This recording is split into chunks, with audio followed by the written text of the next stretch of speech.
পৃথিবীতে একজন মানুষই শুধু জানতেন যে তিনি পৃথিবীতে কতদিন বাঁচবেন, সেটা হচ্ছে সাইয়েদনা আদম আলাইহিস সালাম। ওনাকে বলে দেওয়া হয়েছিল উমরুকা আলফু সানা, তুমি পৃথিবীতে বাঁচবে 1000 বছর। কয় বছর? সাইয়েদনা আদমের সামনে অনেকগুলো রুহু রাখা হলো। সাইয়েদনা আদম বললেন, এরা কারা? আল্লাহ বললেন, এরা হচ্ছে নাসালুক, তোমার বংশধর, পৃথিবীতে তোমার পর এরা পৃথিবীতে আসবে।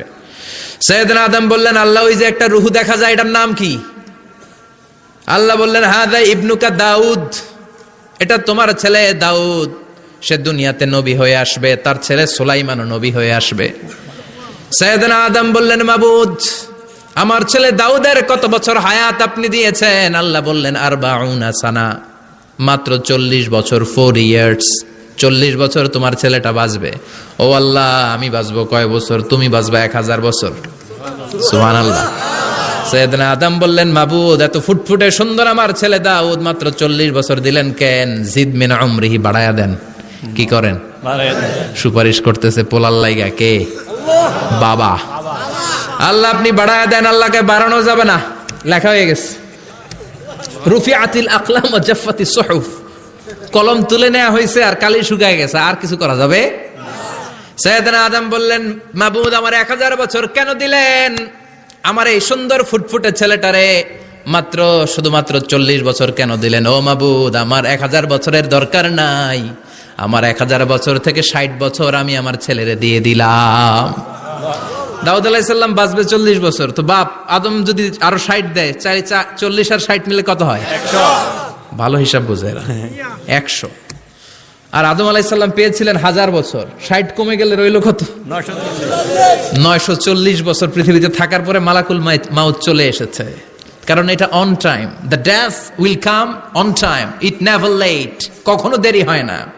আল্লাহ বললেন, লিকুল্লি উম্মাতিন আজালুন ফাইযা জাআ আজালুহুম লা ইস্তাখিরুনা সাআতান ওয়া লা ইস্তাকদিমুন। মৃত্যুর একটা নির্ধারিত সময় আমি বেঁধে দিয়েছি, অন টাইম, অন টাইমেই চলে আসে, 1 সেকেন্ড আগেও আসবে না, 1 সেকেন্ড পরেও আসবে না। 940 বছর বয়সে মালাকুল মাউত এসে হাজির, এসে বলল, জিইতু আন আকবাদা রূহাক, রূহ কবজ করতে আসছি। আদম আলাইহিস সালাম বললেন, রূহ কবজ করতে আসছো মানে? আমি বাঁচবো তো 1000 বছর। কয় বছর?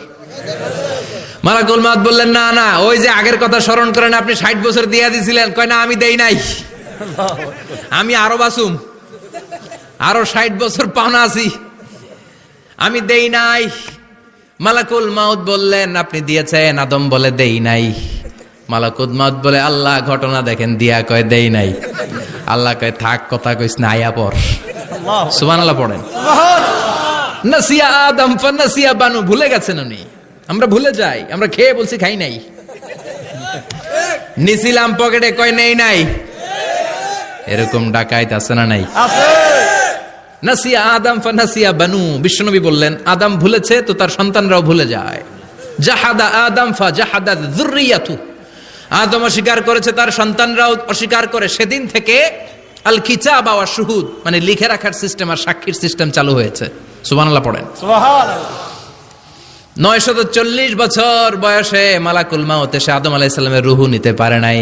উনি 1000 বছর যখন হয়েছে তখন এসে সাইয়েদনা আদম আলাইহিস সালামের রূহ কবজ করেছে। যেই দিন পৃথিবীর প্রথম মানব, প্রথম নবীর রূহ মালাকুল মাউত দুনিয়া এসে কবজ করেছে, ওই দিনটাও ছিল জুমাবার। সুবহানাল্লাহ, আল্লাহু আকবার। আবার বিশ্বনবী বললেন, লা তাকুমুস সাআহ ইল্লা ফি ইয়াউমিল জুমআহ ইযা যুলজিলাতিল আরদু জিলজালাহা ওয়া আখরাজাতিল আরদু আসকালাহা ইযা রুজ্জাতিল আরদু রাজ্জান ওয়া বুসাতিল জিবালু বাসসা।